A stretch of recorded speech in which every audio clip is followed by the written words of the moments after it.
पश्चिमी उत्तर प्रदेश में योगी आदित्यनाथ ने एक ऐसी चाल चल दी है जिससे जाटलैंड की पूरी सीटें उनके खाते में आ जाएंगी। विरोधी मुस्लिम जाट का समीकरण बनाते रह जाएंगे और योगी मैदान मार ले जाएंगे। योगी को ऐसा कौन सा मंत्र मिल गया है, योगी को चौधरी चरण सिंह वाला कौन सा फॉर्मूला मिल गया है जिससे इस बार पश्चिमी यूपी में 100% की स्ट्राइक रेट से बाबा बैटिंग करेंगे।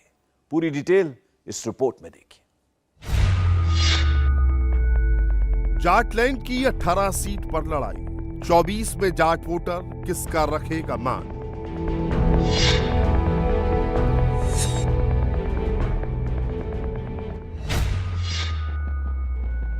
चौधरी साहब को जिसने दिया सम्मान, 24 में जाट वोटर उसे देगा बम्पर इनाम।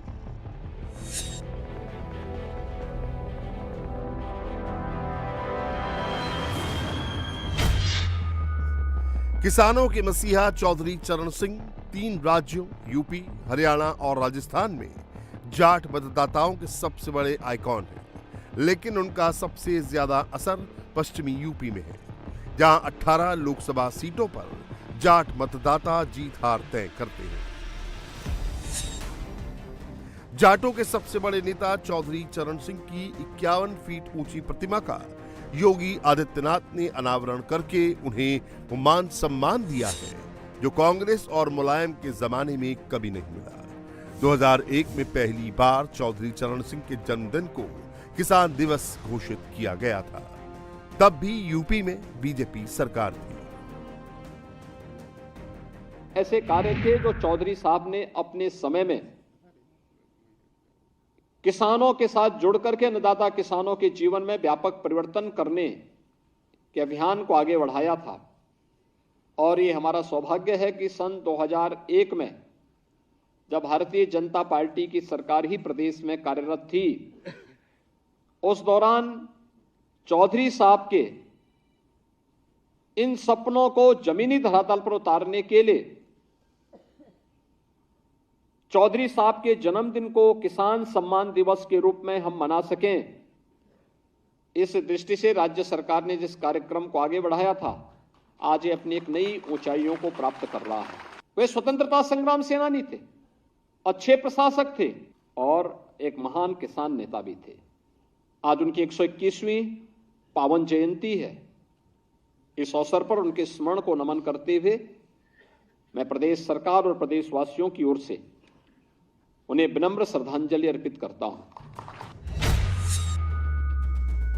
चौधरी चरण सिंह को हरा रंग बहुत पसंद था। बीजेपी के झंडे में भी हरा रंग है। बीजेपी के लिए हरे रंग का मतलब किसान, चौधरी साहब का सम्मान और जाट नेताओं का मान है, जबकि विरोधियों के लिए हरे रंग का मतलब मुसलमान और तुष्टीकरण की राजनीति है।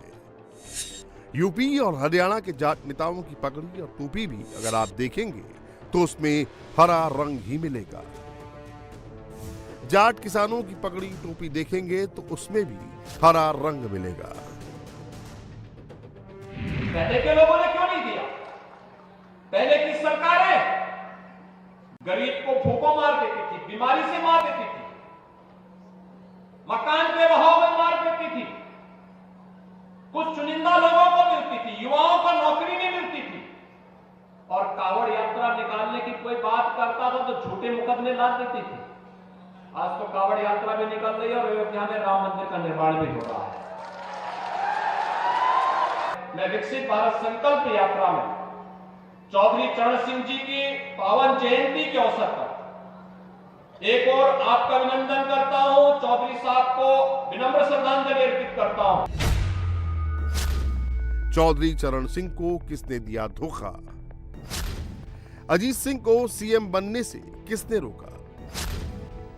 जयंत चौधरी 2024 में जाटों से अखिलेश के गठबंधन को वोट देने की गुहार लगा रहे हैं। उन्हीं के साथ मिलकर चुनाव लड़ रहे हैं।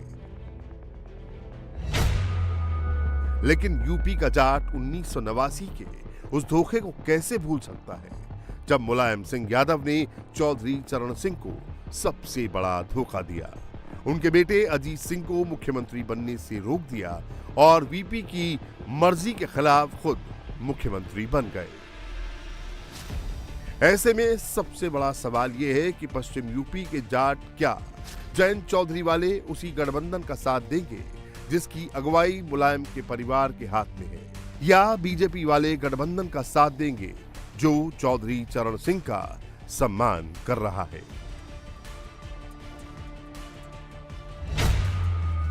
यूपी में जाट 3 से 4% है, लेकिन पश्चिमी यूपी में उनकी आबादी 17% है।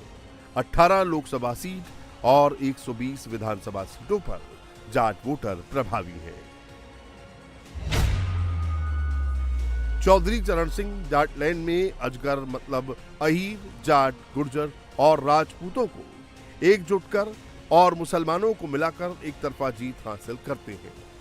लेकिन 89 में मुलायम के धोखे और 2013 में मुजफ्फरनगर दंगों के बाद ये समीकरण ध्वस्त हो गया। 2014 की मोदी लहर में अजीत सिंह बागपत की वो सीट हार गए जिसे 1984 की इंदिरा लहर में भी चौधरी चरण सिंह बचा ले गए थे।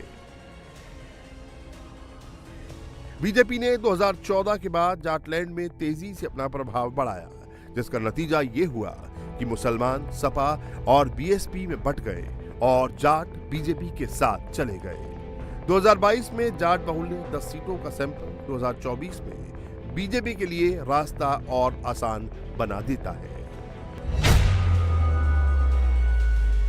फतेहपुर सीकरी जहां जाट आबादी 1,10,000 है, वहीं बीजेपी जीती।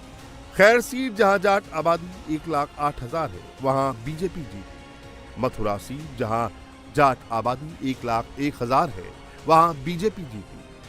छाता सीट जहां जाट आबादी 1,00,000 है, वहां बीजेपी जीती। मांड सीट जहां जाट आबादी 1,00,000 है, वहां बीजेपी जीती। बलदेव सीट जहां जाट आबादी 97,000 है, वहां बीजेपी जीती। इगलास सीट जहां जाट आबादी 92,000, वहां बीजेपी जीती। सादाबाद जहां जाट 90,000 है, वहां बीजेपी के रलौद में बाजी मारी। बड़ौद जहां जाट आबादी 80,000 है, वहां बीजेपी जीती। बुढ़ाना सीट जहां जाट आबादी 75,000 है, वहां रलौद जीती। जबकि मुस्लिम बाहुल्य टॉप 10 सीटों में